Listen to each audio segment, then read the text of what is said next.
Hello guys, welcome back to my channel Jeniva Ahmed. আশা করি তোমরা সবাই ভালো আছো আর আমি মোটামুটি ভালো আছি।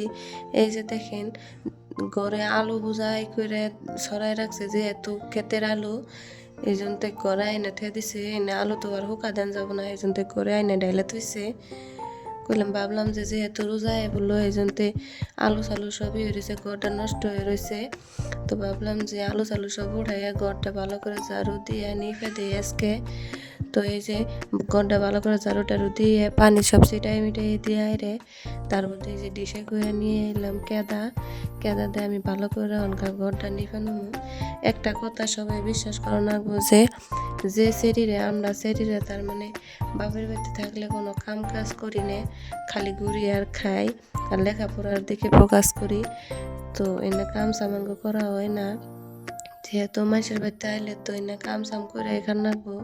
যে নেশে বাপের বাড়িতে বেশি আয়েস করে খায়, হেন্না ছেলেরা বেশি কামালা বাড়িতে পড়ে, এটাই আর কি আমি বিশ্বাস করি, চোখের সামনে দেখতেছি। তো এই যে দেখেন সব টেবিলের তলদে মলদে ভালো করে আমি নেভে নিলাম, যেহেতু রোজা আইতাছে আর 2-3 দিন পরে রোজা। এই জন্য ভাবলাম সব জায়গা ভালো করে নিভে পরিষ্কার করে নেই, আবার ঈদের সময় খালি কোনো রকম পোজ দিলে হয়ে যাবো গা। তো এই যে দেখেন আমি ভালো করে ঘরটারে নিভে সেইভে নিতেছি। যেহেতু আমার একটা বাচ্চা আছে, এই বাচ্চারে নিয়ে এনে কাম কাজ করতে বহুত অসুবিধা হয়। একটু পরে পরে দেখতেছে, মা তুমি কি করো, মা তুমি কি করো। আমি কইতেছি পরে পরে যে বাবা আমি কাম করতেছি, তুমি একটু বাইরে যাই খেলা করো গা। কত আর খেলা করবো, প্রায় আমার ঘর নিতে নিতে নিতে 2-3 ঘন্টা নাকসাল।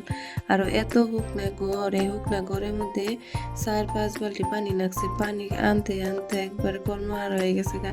যেহেতু হুক না ঘর খালি পানিতে নাকি নাকি পানি দিয়ে দিয়ে তারপরে নেবন নাকি। তো একবার জেনিফারে আর দুয়ের একবার খিলাইতেছি, তারপরে একবার ঘুম নিয়ে আইতাছি, তারপরে একবার কইতাছি যে তুমি মোবাইল দেখো গা। এনে করে করে ঘরটারে নেবা কমপ্লিট করলাম। দেখেন এই যে এই বালতির 5 বালতি, পুরা 5 বালতি পানি নাকছে ঘর নেপতে। তো তারপরে আমি ওখানে যে সব মগ সগ যা যা নিছিলাম সব ওখানকার মোটর জুইরা দিয়ে ধুয়ে ধুয়ে নিতেছি, যেহেতু সব কেদা মেদা দিয়ে সব নষ্ট হয়ে আসাল। মগ চগ ধুয়ে তারপরে বালতি চালটি ধুয়ে দিম। ধোয়ার পরে তারপরে সব ধুয়ে তার মধ্যে সকালে আজকে কাপড় ধুইছিলাম না, সব কাপড় টাপড় মেলা কাপড় জেনিফার নষ্ট করে ধুইছে। ভাবলাম যে হিন্নে ধুয়ে ধুয়ে একবারে গোসল খাওয়া নাকবো। এই যে কাপড় চাপড় সব নিয়ে আইলাম, সব অনকা সাপ দিয়ে ভিজাইয়ে তুমু, ভিজাই টিজাইয়ে থুয়ে তারপরে আরও একটু কাম আছে, হেডি হাইরে থুয়ে দুয়ারটা হুইরে থুয়ে তারপরে ভাবলাম যে কাপড়টি ধুয়ে টুয়ে তারপরে শুকাতে নাকবো। যেহেতু বেলা গেছে গা, আমার ঘর নিতে নিতে প্রায় 2টা না 3টা বাজছাল। পরে এসব তো আর রোদ নাই, এই জন্য সব ধুয়ে টুয়ে ঘরে শুকাতে নাকবো। যেহেতু একলা মানুষ, এক মিহি গেলে আর এক মিহি হয় না। এই যে আমি সব কাপড় টাপড় থুয়ে যাওয়ার পরে আর ঘর নেপা নেগে গেছে গিয়ে, এই জন্য ঘর নেপা হয় না। পরে ভালো করে কাপড়টি ধুয়ে টুয়ে ঘরে মেলা দিয়ে আয়ে তারপরে নিয়ে এলাম বাসনপত্র।